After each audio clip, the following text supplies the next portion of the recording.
With most games I play nowadays, after about 10 hours in, I feel like I've seen most of what the game has to offer, and because of that I start to rush, so I can move on to something else, hopefully a game that doesn't show you its entire hand within the first 8 hours. And I know this is going to sound a certain way, and I don't really give a shit. But Japanese developers really know how to execute when it comes to things like pacing.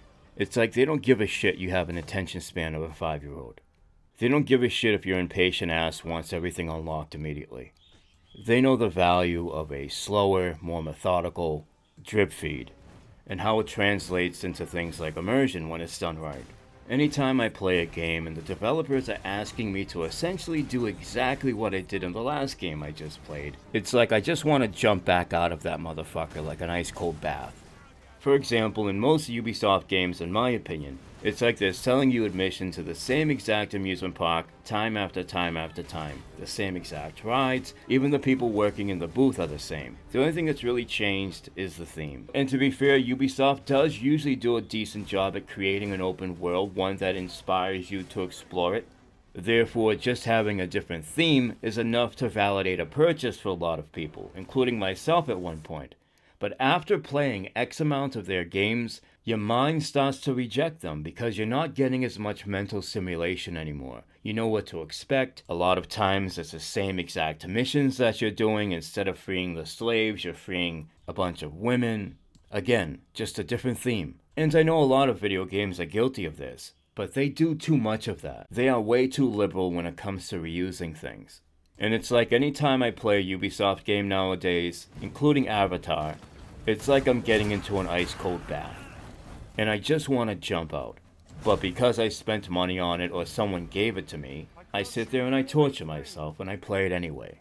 Dragon's Dogma 2, on the other hand, just like the first game, in my opinion, is like getting into a warm bath. And sure, while they're not reinventing the wheel, they throw you just enough curveballs, dangle just enough mystery in front of you to keep my brain engaged well beyond the first 20 hours. And even at the tail end of my experience, I was still getting caught off guard. I was still learning new things. I'm still finding things out the hard way. That's not to say the game is perfect, because there are some questionable design decisions, some of which I found extremely frustrating, but I felt like it was a small price to pay, because their give no fucks about your feelings actually paved the way for some amazing things as well. For example, I go out on a journey at nighttime. All of my pawns get wiped, and I now have to trek it back to town, getting gangbanged every 2 feet by goblins. And it wasn't an enjoyable experience. And I think that's the point. It's not supposed to be a cakewalk, because if it was, you wouldn't fear the night and all the creatures that lurk within.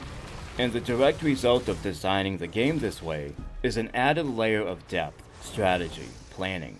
And of course it also lends to the open world feeling more immersive, more believable.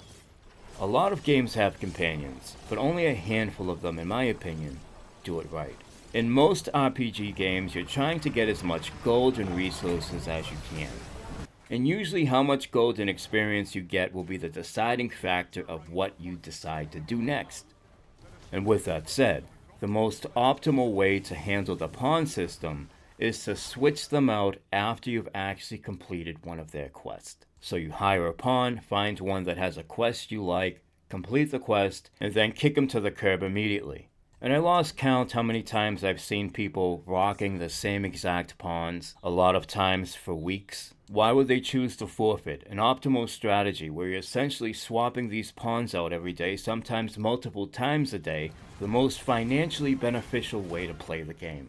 It's because they have become attached to the characters, which in big part is due to the good character creation, the charming, quirky personalities and dialogue of these pawns, coupled with good voice acting, and of course how these pawns actually behave. This game does a great job making you feel like an asshole. Usually if an NPC dies, they die. I don't give a shit. I didn't really pay any mind to it, but in this game I found myself actually keeping track. I would always check into the morgue to make sure there weren't any coffins there, and if there were, I would revive them. And that's just one more example of their good game design trumping my gamer instinct, which is to hoard these wake stones and use them for myself, because these wake stones are one of the more valuable resources in this game. And from the moment I hit start, the game developers, brick by brick, were creating a conscience in me without me even knowing it. I have this dumb habit where anytime I'm playing a good game, I'll fight the urge to finish it. I'll clean up the side quest, track down some collectibles. In Red Dead Redemption 2, I was doing a lot of fishing and hunting. It's like I subconsciously know once I finish the game, the hole inside me is going to reappear, a hole that most games of today can't come close to filling. And once I reached around the 50-hour mark of Dragon's Dogma 2, I tried to delay the inevitable by essentially treating the game like Monster Hunter, going out there, killing the dragons and orgs.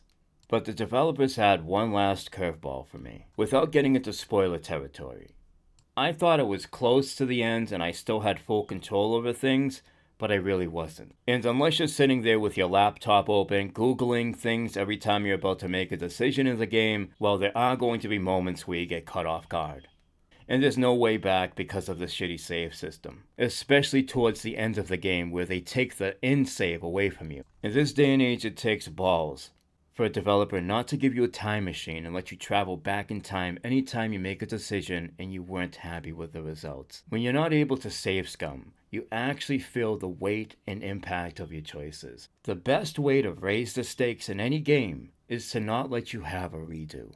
And even though I myself would have done anything to get a redo and trace back my steps that ultimately catapulted me to the end of the game, and how shitty I felt when I saw those credits starting to roll up, I respect it, because even at the very last moment of the game, I was feeling the weight of my decisions. Arisen, you must live with your decisions.